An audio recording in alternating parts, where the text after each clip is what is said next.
Talburt, and thank you for coming. It's a pleasure to meet you. And I first would like to ask you about your earlier years in computing. And could you tell us about your parents and your family heritage? Yes, I'm a sixth generation Arkansan. I was born and reared in north central Arkansas, a little town called Batesville, Arkansas. Grew up on the White River there. My father was a businessman in the Batesville area. Did a lot of things. Started off in the state business and went into real estate and lived there for a long time. I grew up in Batesville. I went to Batesville High School. Became very interested in science and math. This was during the days of Sputnik, when the Russians had first launched their first satellite into space, and this was about 1959, 1960, and the government put a lot of money into science and math education in the schools. And even though we were in a fairly small town, we had there was a local college there. At that time it's called Arkansas College. It's now Lyon College. And some of the professors from that college came down and taught physics and chemistry and some of the other courses in the high school. So that's kind of my background, where I'm from. That's very interesting. Could you say that you're a good student in school? I was a fairly good student. I was not a straight A student. I was kind of an A and B student.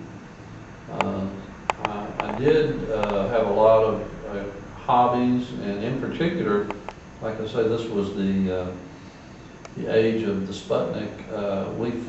While we were in high school, some of my friends and I formed a rocket club, and we built rockets and made different kinds of rocket fuel, and there were some long stretches of vacant property down along the river, down along the sandbar.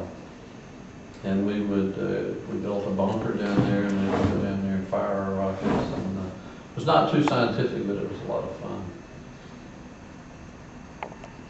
How do you think that times differ then than they do from now? Well, certainly for me, it was a very different time in that it was very much sort of a Norman Rockwell world in those days. It was a small city, and sidewalks everywhere, and everybody walked, and I walked to school, and then later rode my bike to school. And we didn't have a lot of concerns that we have now about large amounts of crime. Certainly there were, but and it was it was not a digital world back then. Everything was analog, and I remember there was the emphasis on science, and people that wanted to be scientific, and I was one of them. Tried to imitate my older brothers who were in college, and I learned how to use a slide rule, and I carried a slide rule at school, and because we didn't have digital calculators at that time. So it was a non-computer world at that time when I was in high school. I never really saw or heard of computer until I went to college. I was graduated from high school in 1963, and that's when I left to go to college. And that was my first real understanding about computer. I knew they existed, but they were not a part of life like they are now. So when would you say is the first time that you owned a computer? Personally, owning a computer probably was,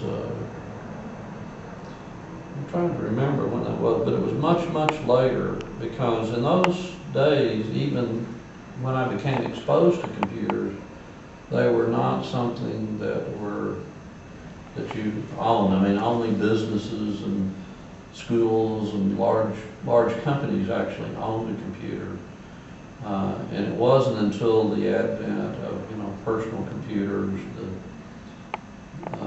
like the IBM and the TRS-80, the Radio Shack computer, that they really became available for people. But by that time, I was a university professor, and so all of the computers that I used were provided through the university. And so it probably wasn't until probably almost 1990 before I actually owned a computer of my own. I actually don't even remember exactly what it was. But I was very interested in computing once I got into college. I was graduated from high school in 1963, and I came my freshman year here to the University of Arkansas. As a matter of fact, I stayed in Yoakum Hall. I don't know if the Yoakum Hall is still there or not. But I stayed in Yoakum Hall. It was almost a brand new facility then. And I came with the intention of majoring in mechanical engineering. But when I got here, and they gave me a lot of proficiency tests or interest tests, and I scored very high in mathematics. And so kind of at the last minute, I decided to major in mathematics. And they put me in right away in some advanced courses. I took advanced calculus. But I really didn't do too well my freshman year. It was my first time away from home, and they gave me a lot of advanced classes, and I had a girlfriend back in my hometown, and it was very homesick. And so my grades, I didn't really do very well. I think I made a C in my calculus course, and just kind of average grade. So at the end of my freshman year, I decided to transfer to Arkansas State University. Are you doing a hold? Technical difficulties. Oh, okay.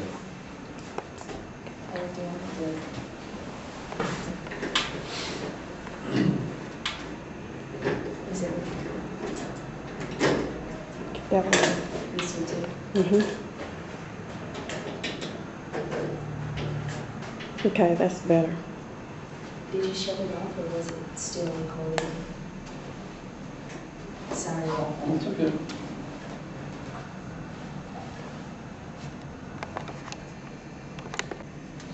It's recording again.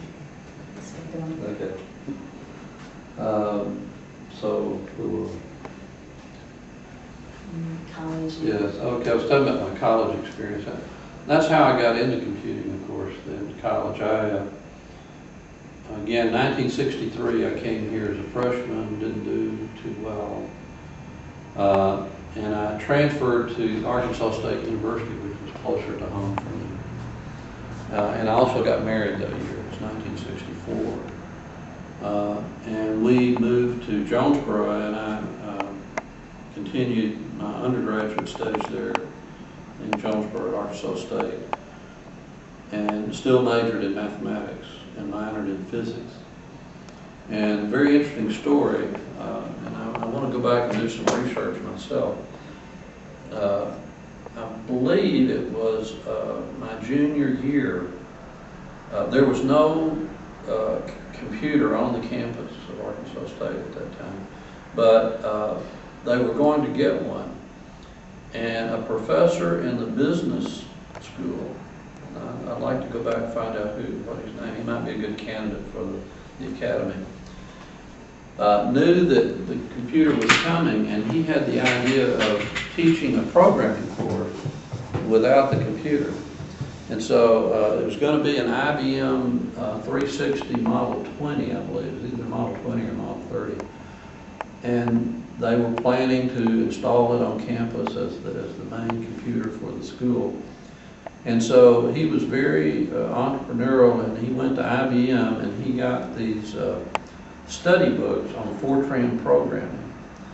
And they were the kind of books that weren't like textbooks, they were like workbooks, and it would ask you a question, it would go over a concept and ask a question, and then you would select an answer.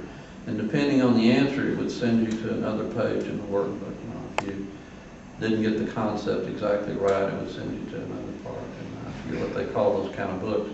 But that's what we did. It's essentially called dry lab, because we didn't have a computer to actually test our program, because we would write program statements and answer questions. And, but it taught me a great lesson later when I taught computing courses, because I went through that entire semester taking that course and learning about Fortran programming, but at the end of that course, even though I'd learned a lot about it, I did not understand the difference between, you know, a compiled object program and the source code, because obviously we'd never actually compiled and run any program. So I always bore that in mind when I was teaching classes and some of my students didn't get things right away about computers. I thought back to that time that I myself really didn't understand the basics of it even after my first course in computing. One thing that I did do though, which I don't know if I was the only one to do it or not, but I had actually written out a program in Fortran in this class. And the next semester, in my senior year, when the computer was actually installed, I went to the computer center and asked the director, the director of the computing center, if I could key in my program and try to run it on the computer. And he let me do it. And so I actually got to run the program. I don't remember now exactly what it did, but it was a Fortran program, and I compiled it and ran it on the computer there, even though I wasn't in any, there weren't any computing classes really offered at that time. It was only being used for administration. It's interesting. Yeah. So that sort of got me interested in it, but then after I was graduated from, with my bachelor's degree in mathematics, and I did much better after I went to Arkansas State, and I made the dean's list, and actually I was selected as the outstanding graduate in mathematics for that year, and that was 1967. And I decided then to go to graduate school, and I returned here to Fayetteville to enter graduate school in 1967. And I did 2 years of a master's degree in mathematics. The department chair was Dr. Jim Scroggs, who was who was inducted into the academy last year and was at our business meeting this morning. And he was the chair of the department, and I worked under a number of professors there, Dr. Cassie, Dr. Kimura, and in 2 years, in 1969, I got my master's degree. And at that time, jobs were fairly plentiful, and and a lot of the people that were graduated with me at the same time were getting some good offers and going to work for IBM and other companies. And I thought, well, as long as I'm here, I'm going to stay and work on my doctoral degree, my doctorate. And I did, and my major professor was a man named Dr. Ray Cowan, who had just come here from Texas A&M. They called him the Bear. He's a very big, tall man. And that's really where I got into computing, because even though my area was mathematics and algebra, he had gotten some funding from the National Science Foundation to use computers in algebra, which was a very new thing. And computers were already being used for numerical analysis to do calculations for, you know, all kinds of calculus approximations and things like that, but no one was really using them for real symbolic programming in algebra. And since I knew a little bit of programming from my undergraduate, he asked me to be one of his students. And so I spent a lot of time in my research writing programs, and again, I was writing in Fortran, but they were symbolic algebraic manipulation programs, very unlike standard engineering kinds of problems. And I got very interested in it and got actually to be a very good programmer in Fortran, and even took some additional courses in assembler language. which is where I also met Bill Ashmore, who is another one of the inductees at our meeting last night. And he helped me quite a bit. He was working in the computer center. And so the other thing I discovered, and then after I was awarded my PhD, this was now 2 years later, in 1971, that the job market had completely turned around, and there was a large recession going on at that time. And I was writing letters, trying to get a job, and was getting very little response. But I discovered that some of the people who were responding were asking me about my computing experience. And so I learned very quickly, the more that I talked about my computer work and computer experience, the more interested people were. And so by the time I'd sent out about 100 letters, I was pretty much telling everybody I was a computer expert. And I ended up taking an offer from a small school called Columbus College in Columbus, Georgia, which now is Columbus State University, but at that time it was just Columbus College. And what they asked me to do after I got down there was to help them. I was in the mathematics department, but that department wanted to start a degree program in computer science. And so that's what they hired me to do, because I had told them I knew all about computing, which I really only knew a little bit of programming, but I didn't let that stop me. So after I got there, I started doing some research and getting books from all of the book providers and learning these different kinds of programming. I learned how to do COBOL programming, I learned how to do RPG programming, all of these things in order to help start these classes there at Columbus College. They had at the college, the only computer they had when I first arrived was, again, sort of like Arkansas State. They had one administrative computer, which was a IBM System 3 computer. And we had a lot of trouble getting access to it for student work. Most of the computing in the state was controlled through a central network at the University of Georgia in Athens, the main campus. And they put in a network, and they wanted all the smaller schools like Columbus College, they put terminals in those schools. And so the students, for class support, you would go to these terminals and you would do work remotely on the large computer at the University of Georgia. But it wasn't anything like we have today in terms of a terminal. The terminals were actually teletype machines. They were large typewriter machines that sat on a pedestal, and the connection was through an acoustic coupler. We used regular handsets, and then we would dial the number for the university network, and when we got a connection, we would put it down into these two rubber cups that form the acoustic coupler, and we would get a connection. And really all we could do was type and get responses over the network.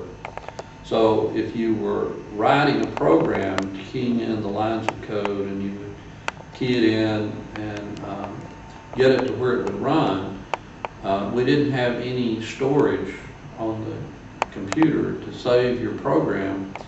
The terminal, this teletype machine, had a roll of yellow paper tape on it, and you would thread that into a tape punch, and you would give it a command, and it would transmit the whole program back to your terminal and type it out. But while it was typing, it would punch the program into a paper tape. So when it was finished, then your copy of the program was rolled up on a piece of paper tape, and you would carry that with you as your storage.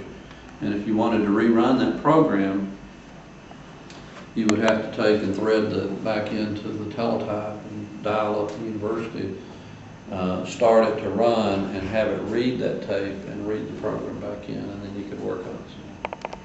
So those were fairly primitive times.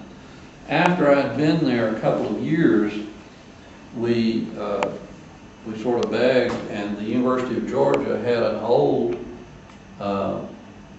IBM 1130 computer, which was even old at that time. But they were willing to lend us that computer. And so we set up our own computer center for the academic computing at Columbus, Georgia, using an IBM 1130 computer. And it was, of course, a card machine, had a card reader and a printer, had a chain printer in it, where all the letters were on a chain for printing, and we didn't have really any disk. It did was so old that the card reader, of course, you would punch up, we had card punches, and the students would punch their lines of code on punch cards, and you would stack those into a deck of cards and put it into the card reader. And the card reader that we had was fairly old and worn, and it had a little problem that every once in a while, when it was reading, a card would get stuck, and one of the cards behind it would jump over it. And so, even though it would read it properly and compile it, the card deck that you got on the output was out of order. And so, if you read it back in again, it wouldn't work right, because two program statements were out of order, because it would sort of shuffle the deck of cards. So do you feel as though you are a pioneer in the industry of computing and getting it started? Well, not to the extent that a lot of people that are in the academy, people like Bob Oliver and Charles Morgan and people like that started large businesses and really brought a lot of things into the state. But I guess I was very interested in, I was sort of a pioneer of my own. I mean, I was in the days when you kind of had to learn on your own. I stayed at Georgia for 6 years, and in 1977, my brother convinced me to come back to Arkansas to help him with family. My parents were getting older, and they needed some help with business, and so I left teaching and came back to Arkansas and did some various things. I got in the real estate business. My brother was in the real estate business. And I partnered with him in the real estate business, and then actually did some construction. We built a few houses and did different things, but I was not that comfortable. I missed the academic world and I missed computing. So there in the little town of Batesville, there was not anybody really in the computer business. And so I got some money together. I actually borrowed some money and bought an IBM System 3 computer, similar to the one that I had first used in Georgia. It cost $20,000 at that time. It was an IBM System 3 Model 10, a cardless machine.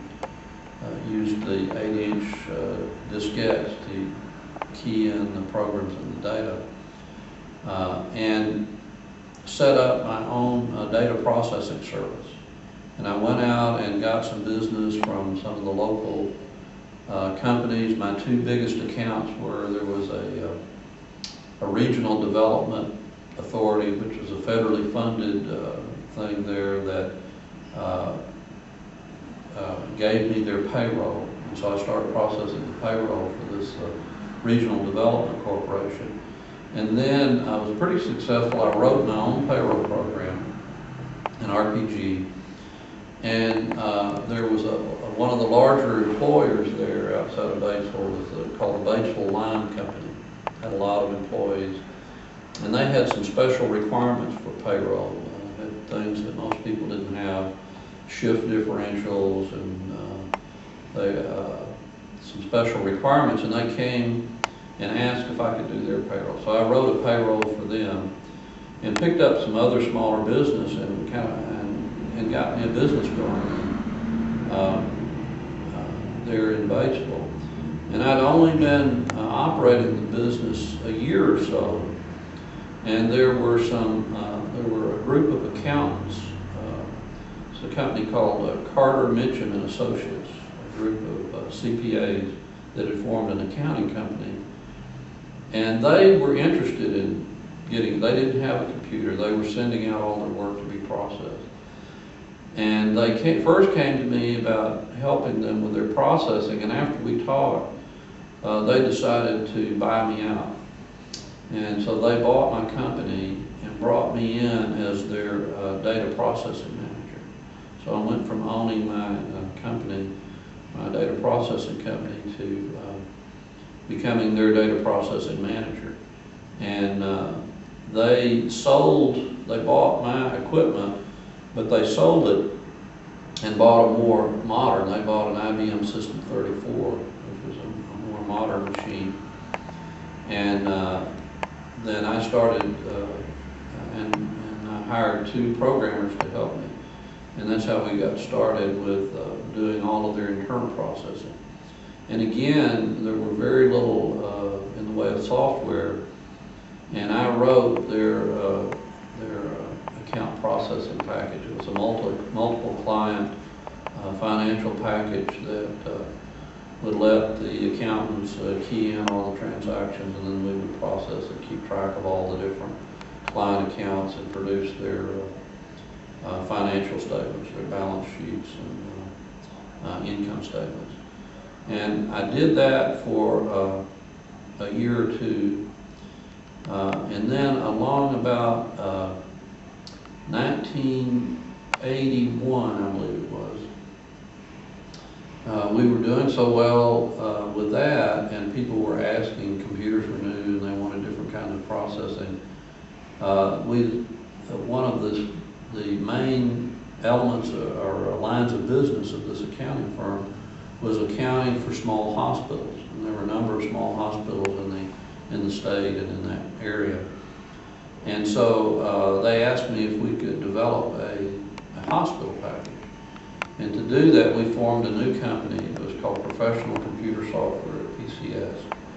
I was the president of it, and the accountants were partners in the company. And we developed a small hospital accounting package. And not only payroll and financial, but it also had patient management software in it. And we developed it, and we'd hired several more programmers to help in the development, and began to sell it around the state, starting there at what was called Graves Hospital in Batesville, and then several other hospitals that they did accounting work for. So that's kind of how I got into the software business, through working with these accountants. And I did that until 1983. And in 1983, it's a very interesting connection. There had been a professor at Columbus College, where I've been in Columbus, Georgia, who I actually never met, but he came a year or so after I left Columbus College, and he worked there. And then later, he got a job as a professor at the University of Arkansas at Little Rock. And he was working down there, and the university decided that it was going to form a computer science department out of its mathematics department. And they were brainstorming about who they could come and help get the program started. And this professor knew me, at least by reputation, and knew that I was back in Arkansas. And they actually called me one day while I was at work in Batesville. And they called me and asked me if I'd be interested, and I said, well, you know, I've got my own company here, but I'd be glad to come and talk to you. And so I drove to Little Rock and talked to people at the university, and they were very interested, and I was somewhat interested, and they made me an offer. But it wasn't exactly what I wanted. It wasn't the offer that I wanted. So I turned them down, and I came back to Batesville. But later, I got to thinking about it, and I thought how much I missed the academic world and teaching, and contacted them again and asked if they were still interested, and they said they were, and asked if we could renegotiate. And they were willing to give me the package that I wanted. I mainly wanted to get back to a rank of associate professor. And they offered me a position, and I took it. And so I left Batesville in 1983 and took a position in the newly formed, I was one of the first professors hired in the computer science department at the University of Arkansas Little Rock when it was formed out of the mathematics department. So do you see computing as the center of your career or more as a launch pad for other things? No, in my case it was the center. Looking back, I see I probably should have been more entrepreneurial, and you know, I knew a lot about it and probably was in a good position to, if I'd stayed with the software development company or started another business or whatever, could probably have done well. But I liked the academic community, I liked teaching, I liked, actually even more than that, I liked to do research. So yes, from then on, I was strictly in computing. Had officially made the transition from a mathematics professor to a computer science professor. And as a matter of fact, I was only there a couple of years, and the woman who had been the chair of the department, the computer science department when it was formed, very interesting, decided to go into the ministry and leave teaching. And so she left to become a minister, and there was a vacancy, and the department elected me to be the chair of the department. And so I assumed the chairmanship of the department, I believe it was 1985 or 1986, and served as the department chair for 7 years. And one thing that I did contribute, along about that time, I believe it was along about 1986 or 87, the Institute for Certification of Computer Professionals got together with some other groups, and the ACM and the IEEE, and came up with a computer science accreditation program where academic undergraduate programs in computer science could get accreditation, and they formed what's called the Computing Sciences Accreditation Commission, or the Computer Science Accreditation Board, CSAB, and issued guidelines that if a program wanted to submit a self-study and a review, then they could become nationally accredited. And I thought that was a great thing because Arkansas, you know, didn't have a lot going for it in terms of computing, and the big schools, the Cornells and the Cal States, weren't jumping on the accreditation. They didn't feel they needed it. It's probably true. But the small schools could see value in saying, we have accreditation, we meet standards. So I immediately asked our department to go forward with accreditation. And so the computer science department at the University of Arkansas Little Rock was the first computer science program in the state of Arkansas to get national accreditation for its program. And has kept it ever since. It's been continuously accredited. And actually right now is still the only one accredited under the computer science guidelines. The Fayetteville campus has accreditation, but it's under the computer engineering guidelines. And some other programs have gotten it, but have lost it. And so, so I think that's good that the University of Arkansas Little Rock has kept the accreditation for the many years. So from that time on, I was in computing squarely, and stayed with the University of Arkansas Little Rock and served as their chair through 1993. And then I took 2 years off. I did a sabbatical and a year of research.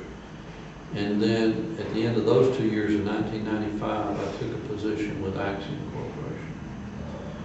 And I worked for Axiom Corporation for 10 years in their research and development. I was very privileged to work with them on their new product that they call Abilitech, which was very unique, very novel. As a matter of fact, there were a number of patents issued for that technology. I was very fortunate to be listed as a co-inventor on several of those patents.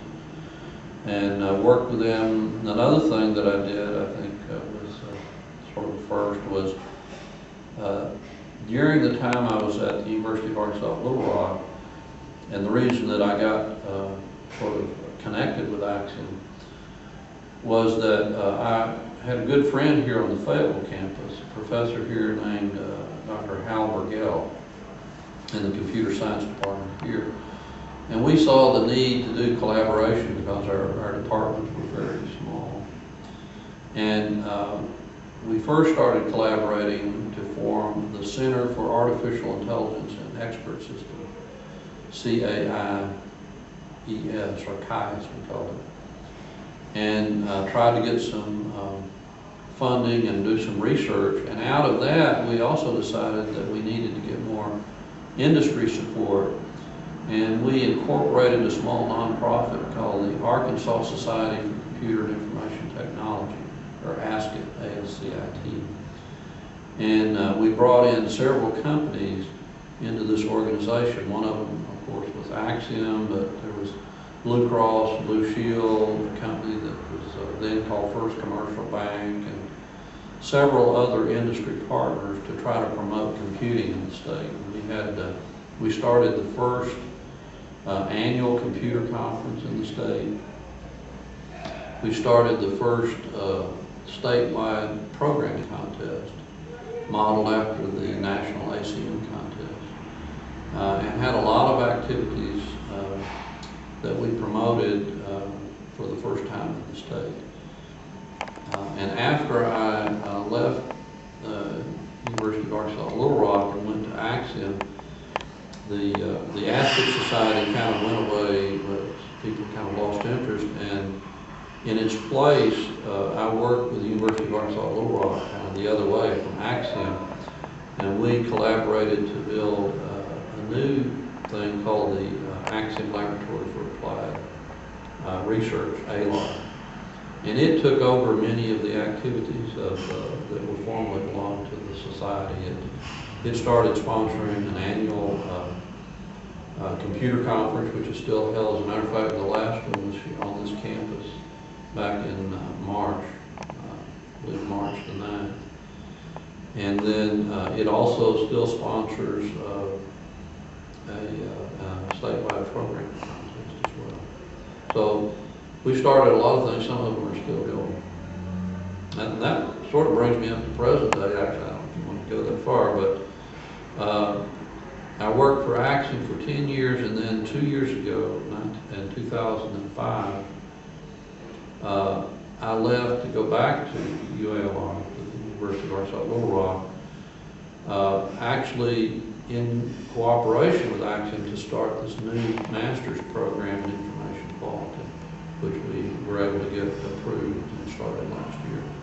And so that's what I'm doing now. I'm in the, I changed departments. I'm in the information science department and not the computer science department. Those two departments were together when I was there before. It was called the computer and information science department, and they split while I was in Axiom. And I came back in the information science department, and that's where the new master's program. Let's let you ask your questions. Now I've just kind of gone on and on. Oh, that was great.